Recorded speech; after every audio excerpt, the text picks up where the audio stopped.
Hi everyone and welcome to a video for day one of the 2015 Aintree Grand National Festival, which starts tomorrow. Fingers crossed we can carry on in similar form to what we were at Cheltenham. Though I'm always a bit more dubious at Aintree because the word I think you'll hear at least twice over this next 3 days will be over the top, where horses have had enough of the season. But it doesn't mean we can't have a go. So we'll start with the 140, which is the 2.5 mile novice chase. Very interesting this, because obviously it's got four of the the fancied horses behind him, Sue in the Arkle, all of which faltered pretty badly, but you don't know how good or bad they are because that other horse is an absolute machine. I think it's first to say that it would have beaten Dodging Bullets if it ran in the champion chase. Nothing against Dodging Bullets, but it makes the form study quite hard. I think when we start there, we'll look at the ones who I think we could possibly safely rule out, which is Cash and Go and Val d'Or. Both are good, but on all known form over hurdles, all this, they're nowhere near this standard if any of the others turn up. So I don't think they'll be good enough. Now, going through the Arkle form here, Clarkham he's obviously tried to give a race of it in Ireland to Sue, and apparently the plan was at Cheltenham that they were going to hold it up a bit more. It didn't work. He trailed in 8th. It was a pretty poor effort. I've watched the race again today. He hasn't jumped well. I've had a look back, and most of his form is on soft going, and as you can possibly see behind me, the weather is very, very good at Aintree or around here at the moment, so the chance of it being soft ground is minimal. They're also talking about watering, so I think that can possibly rule Clarkham out tomorrow. The next place to start is obviously Justice Hill for Nicky Henderson, who ran on and got second behind Sue. But I do think that the race was kind of set up for him. The blistering pace and a couple of horses, including one we'll get onto a bit later, tried to go with him, and I think that made it easy for Justice Hill to plod on. He's a worthy favourite. I wouldn't be piling at 13 to 8 there, I've got to be honest, given as well Nicky Henderson's chasers really aren't running well at all. But I still think he'll run a sound race. Three Kingdoms was thought of as a lively tree outside in the Arkle, but again just did absolutely nothing. It was a really poor run. However, the one thing that you can, I suppose, gain some hope from is, if you look at his best form, it's all flat tracks like Doncaster, and Aintree's a flat track, so maybe Cheltenham didn't suit him. I can see him running a much bigger race today. But the horse I'm actually going to give a final chance to, and that is Vibrato Valtat. I've got to be honest, I don't think Sam Twiston-Davies gave it the best ride at Cheltenham. Paul Nicholls already said in his Betfair column today that they paid the price for trying to win the race and go with Sue, which obviously is just a terrible mistake in hindsight. But I think as well, Sam Twiston-Davies, he got, with God's Own coming second, he ended up with getting himself trapped a bit on the rail coming off the last bend and got himself a bit, het up there, because he's a bit of a live wire horse, and then he dropped back to 4th. He didn't see the race out. I think with this extra half mile, they can actually afford to anchor him out the back, because I think the chances are Cash and Go and Val d'Or are just going to go for it, because that's pretty much their only chance, I think. And he should be able to, take his time, let his jumping warm up and come into contention. Big thing's going to be whether he sees out the other 2.5 mile, the full 2.5 miles, because Paul Nicholls has said a couple of times he's a real 2-miler. So that's the risk element there, but I think with the going in his favour, I think I'd be happy to go with Vibrato Valtat. So 1, 2, 3 is Vibrato Valtat from Justice Hill and Three Kingdoms. The Juvenile Hurdle comes up next, and this is all about one horse, which is Hargam. He's definitely the class horse of the race. He was favourite for the Triumph Hurdle until about 6 hours before the race, when the rains came to Cheltenham. Turned the going from good to soft and then to soft. He drifted out to 8 to 1 because everyone knows he just doesn't go on it, but to his credit he was there until the last 200 yards and ran a great race in 3rd. That was part of a treble that I tipped up on here, which was the 3 Nicky Henderson horses. I think that Peace & Co as well as a horse, I know that was soft ground and played to his strength, but I think that's a horse going right to the top. I think Peace & Co, so I think that form is very, very strong. The slight worry I have, it's likely to be odds on. He did have a very, very tough race in the go-in there, but if you actually look at it, he's got the beating of a lot of the rest, so I think even if he wasn't 100%, he should still be winning this. 4 horses which are interesting here is Hostile Fire, All Yours, Bouvreal and Starkey-Tack, because they've all got a line through the Fred Winter form because they were all in it. Bouvreal came 2nd, All Yours was 5th, Starkey-Tack was 4th, and Hostile Fire was down the field. Interesting, Hostile Fire was favourite that day, and the excuse afterwards was that the ground wasn't soft enough for him. So you're not going to get soft ground here, so I think it's hard to see him suddenly producing this mega effort. Bouvreal and All Yours did absolutely nothing wrong in this race. The one, if I was going to pick one of those ones I've just mentioned, as an each-way one, it would be Starkitect. The reason for this is he's already a course and distance winner at Aintree, and Aintree, when the going is good, is a real good course for front runners. He's likely to go off quick in the lead, Starkitect here. It's a big field again, but not as big as Cheltenham, where there was quite a few snapping at him the whole time. So if he can get into a good rhythm on the lead, 14 to 1 he currently is, that could be a good each-way bet. Bristol Deny is an interesting one. It runs in the same colours as Peace and Co, we said before. He's a decent horse, but his form's tailed off, and everything points to the fact that he needs soft or heavy ground, and you're not going to get that tomorrow. Devilment's worthy of a mention, but it looked like he said it was a huge step up in class at Cheltenham, and he looked a bit out of his depth. So this is a similar standard. So it'll take a brave man to suddenly think he's going to suddenly crop up here at Aintree. He might do, but I don't know.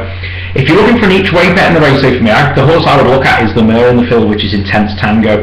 She's getting weight from everyone, obviously, and her first run over hurdles was a course and distance second to Nianga for the Alan King yard, which is a good piece of form. She then went on and won the next twice before a good third in a group hurdle at Kelso behind Glingerburn. Now that race really wasn't run to suit. They went an absolute crawl, kind of came there and they quickened away from it.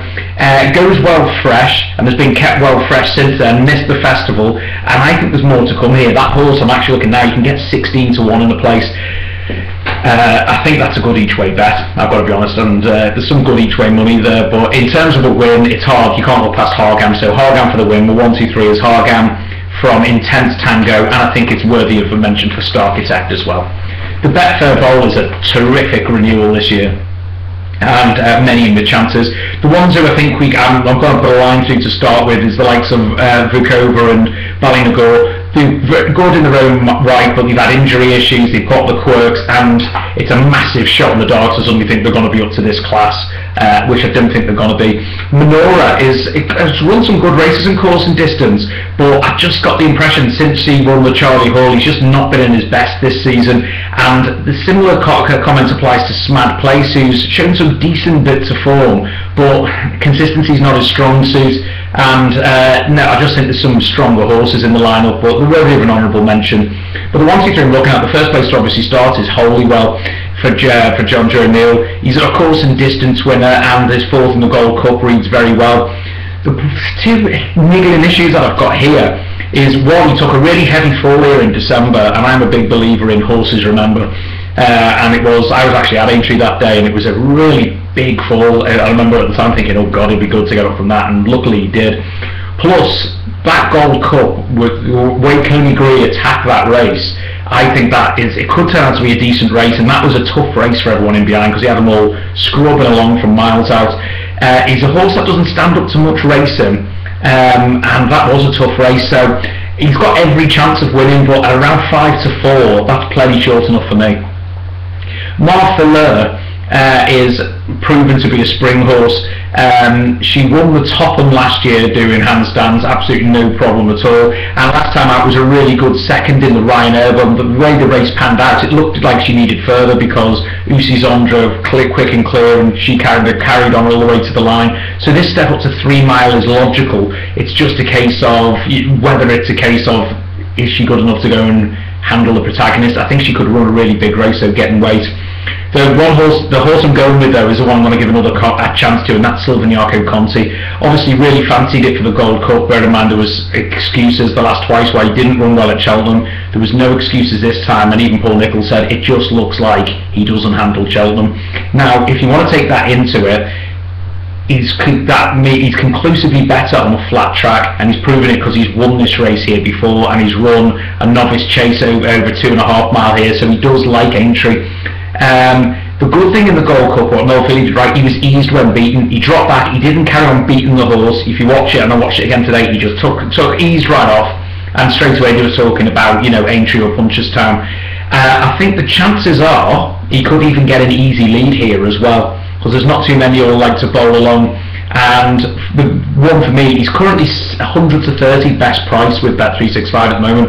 You're getting this bigger price for like a 7-horse Betfred Bowl than what he was in the Gold Cup. So okay, while there may be issues, that's too much value for me. So that's my horse. And the 1, 2, 3 here is Silvaniaco Conti from Martha Lur and Holywell. The Aintree hurdle looks fantastic this year, even though it's a small field. Melodic Rendezvous is in there. I don't think he'll run because he needs heavy going, never mind soft, it's got to be bottomless. And while I think they'll run for money, Blue Heron and Vanator, both seem to be better on soft ground, both look to be completely out of the depth at this class in the past, so it's a shot in the dark to suddenly say it'll go better. Von Tie, I'm going to give an honourable mention to this because it was a cracking race that he won off top weight in the Coral. The thing is, that was a tough race and he was getting hammered along from a long way out, but he's a tough old horse. But the other question that comes to tough's one thing, class is another, and whether he's just got the class for this I don't know. But if you're looking for a huge price just to give you a bit of an each way thrill, I think Von Tie could give you more than a good race. But the big three in the market, we'll start with the likely favourite, which is Arctic Fire. Obviously, Forheen's proven to be a real top-class horse, and this horse did nothing wrong coming second to it in the Champion Hurdle. It's clearly and obviously the best form coming into the race, because a couple of times he finished on the heels of Jet Ski, even finished ahead of him one time in Ireland. So you'd think that's a really, it's got a really good line of form. The one thing I would say in the Gold Cup was, the Champion Hurdle, he got there, and the other horse just seemed to outstay him, and it was all about this turn of foot that got him closer, and then that was it. I think he will stay 2.5 mile, but I'm not, well, he might go and win doing handstands tomorrow, but I'm not convinced he's a full 2.5 mile horse. And I remember thinking something similar about the new one last year, and he scrambled home by a head. And this year's renewal looks a lot stronger than the new ones from last year. So at likely odds of around 5 to 4, I'm going to take Arctic Fire on tomorrow. Rock on Ruby came second in this race last year, finished well to finish just behind the new one, and has proven to be in equally as good a form, stepped up in trip this year. He missed the festival with a bad scope though, and 4 weeks to suddenly come back in, be on antibiotics, build up and then come again. It'd be a cracking training performance if he does it, but he stays well and he's fresh. I just think that setback that he's had before Cheltenham might have just taken the edge off him, because the whole season revolves around Cheltenham for most horses, and Rock on Ruby was no different, and I just think it might have taken the edge. Well, that leaves my pick, which is the former champion hurdler, which is Jet Ski. A really credible fourth in the Champion Hurdle, and the reason I've gone with him over Arctic Fire and Rock on Ruby today is I've watched the race again. Turning in, I thought, well, he's either going to reel him in or he's going to come second, and he was actually done for pace from the front two. Arctic Fire and Forheen just quickened away, and if you actually look at it, he dropped back and then he carried on at the same pace. It just screamed to me like he wanted to step up to 2.5 mile. I've had a look back in the past, and he's beaten a really likeable horse in Zydpor over 2.5 mile before. The ground is fine, and while it's going to be a cracking race, you know he's got to go somewhere, and I'm going to put my money on AP McCoy to win the Aintree Hurdle on his last ride in the race. Not a really big outside 1, 2, 3. It's Jet Ski for me, Rock on Ruby and Arctic Fire. The Fox Hunters obviously run over the Grand National fences, and it's always a cracking spectacle with the amateur riders. You usually end up with about 7 horses finishing this one, and I think this could be the usual carnage here. The obvious place to start is on the Fringe, because he was the biggest festival winning distance this year. He won it by 17 lengths. Nina Carberry's back up, clearly stays well over 3 mile too. But one issue I've got is, 1, he's never gone over the fences, and 2, even when he won at Cheltenham, his jumping wasn't brilliant throughout. And I've looked at some previous form as well, and it hasn't been immaculate, and you're going to have to be spot on to go over these bigger jumps. So at likely prices, I'm actually taking a bit of a punt here and taking him on. Big fella, thanks, always runs well, and you can't ask for much more out of him really. He'll give you a good spin, but at his age he's getting no younger, and it'll be a cracking effort for him to go in. Current Event is a good horse, but he's been in good form up until Cheltenham, but he didn't get home in the Grand Sefton just before Christmas, it seemed. He was there and just faded. He's a big jumper as well, so he puts a lot of effort into his jumps, and I think these bigger fences takes him out of it. He could run a good race, but I just can't see him today. Pacha de Boulder's a very interesting horse for Paul Nicholls. He's coming into form at right bang on form really. He's missed Cheltenham, and I think that was a good manoeuvre. And he's got experience of the Grand National fences in the Topham a couple of years ago. He ran a great race that day. I've watched it again today, and he just faded out of it between the last and the second to last, and then a bit more on the running. But this is obviously a lot easier. He's in form, the ground's right, and I think he's going to run a cracking race. You can always get some good value for money here, and a horse to look at is called Ocni de Noilak. or Nuliak, I don't know, you'll have to look up your own variation of the wording of it, because this horse has an amazing record fresh, and he's been off for nearly a year now. The going is absolutely fine, and why the fences are a big unknown. He's a front runner, so I think he's just on a point and go. And I said he's got a great record fresh, he should be fit, and at 33 to 1, if he takes to the fences, that could be a huge price. A horse to mention as well is Shore because he ran really well in the Fox Hunt, so it looked like taking a hand in the finish, turning in. The drop back in trip seems ideal, but again, he's never gone over the fences, but he's worthy of an honourable mention. It's going to be a cracking race, and the one I'm actually going with though is last year's winner, Warren. He loves these fences, he's gone over them twice and just absolutely relished them both times. He won it last year as easy as he wants. He's been kept fresh for this, avoided Cheltenham, this is what his season's around. Sam Whaley coming up, and you've got to think he's going to run a big race. Also got to mention as well Tartan Snow, who's obviously won this and come second a couple of times as well, but I think he's rising full 13-14 now, so again that will be last year's effort to finish second was good, but he'd have to have improved again for another year to be winning this, I think, and I don't think he is. So cracking renewal, my 1, 2, 3 is Warm, and I'm going to take a punt on Patrick de Polder and Ocne de Orlac for the 1, 2, 3 in this. The fifth race of the day is, the last two races are really hard actually, it's the Red Run Handicap. I'm also going to start with his Claret Cloak. He was taken out the festival on the morning of the Grand Annual on the ground because it's soft. He placed in the Grand Annual last year on Decent Goer and would have won but for a mistake, and he also placed in this race last year. He's up again in the ratings, and so he's at a high enough mark, but he's fresh, and a lot of these can't honestly say that after a run at Cheltenham, so if he's ready, he'll give you a good run for your money.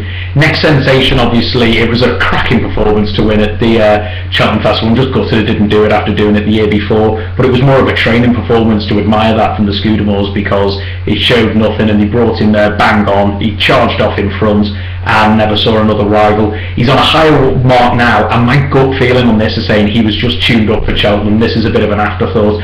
You wouldn't want him left alone on the front, and I don't think they're going to make the mistake of doing that again, anyone on this race. But you've got to mention him for that, but I just think he's just going to come short here. A horse that does interest me is Parsnip Pete. He's in terrible form at the moment, but he's won every single time he's gone over course and distance, including in this race last year. The going is fine, and at 14 to 1, you'd have to say he's a cracking each way bet.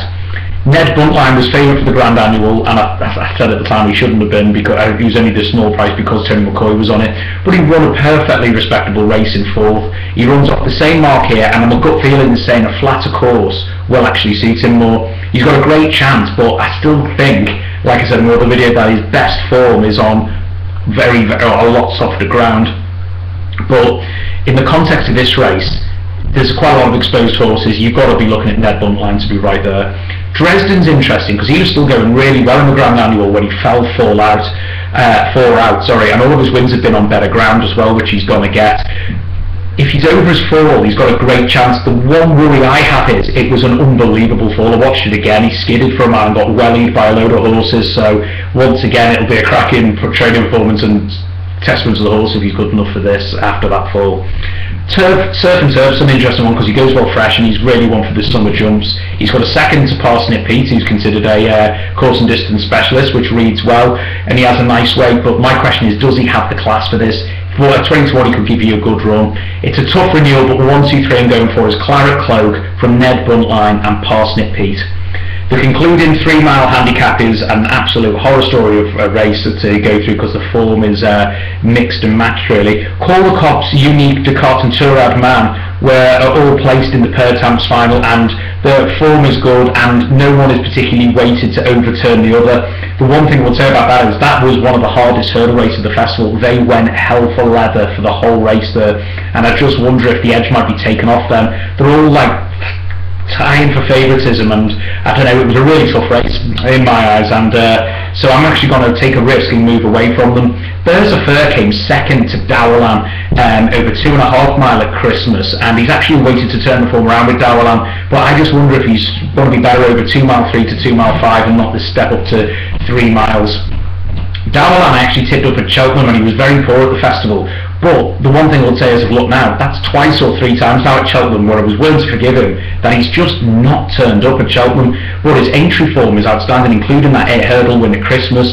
The other thing to note as well is nothing against Barry Geraghty, but all of his wins that he's had recently have been for Daryl Jacob, and with Barry Geraghty out with his broken leg, Daryl's back on board at 16 to 1. It wouldn't surprise me if he suddenly recaptures his form and goes for it, though there is always the risk at the moment that he does prefer a slightly smaller field and he gets a bit bullied in the bigger fields, but at 16 to 1 it's a good bet.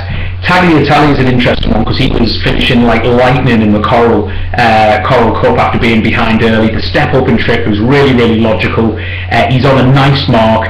Gordon Elliott knows what to do with his handicappers, and he's put Paul Carberry early for this. I think that's my idea of the winner. He's got everything you need with Aintree as well. It's a bit of a speed course, so the way he was staying on, you can pretty much guarantee that Tagliatelle will stay on right the way to the line, and at 10 to 1 that's my idea of what I'll be picking for the winner. An interesting horse here, which is the wild card, is Cat Gary for Paul Nicholls. Huge improvement latest in Newbury for the step up and trip, and he didn't like the go and he kept changing his feet, and even Paul Nicholls has come out and said he'll be better on better ground. If he stays this 3 mile, he could be absolutely thrown in. The reason I'm not tipping it up is I just think Tagliatelle and Dowland are a bit more what I would call hardy stayers. Well, proven hardy stayers than Cat Gary, but it doesn't mean he won't run a decent race.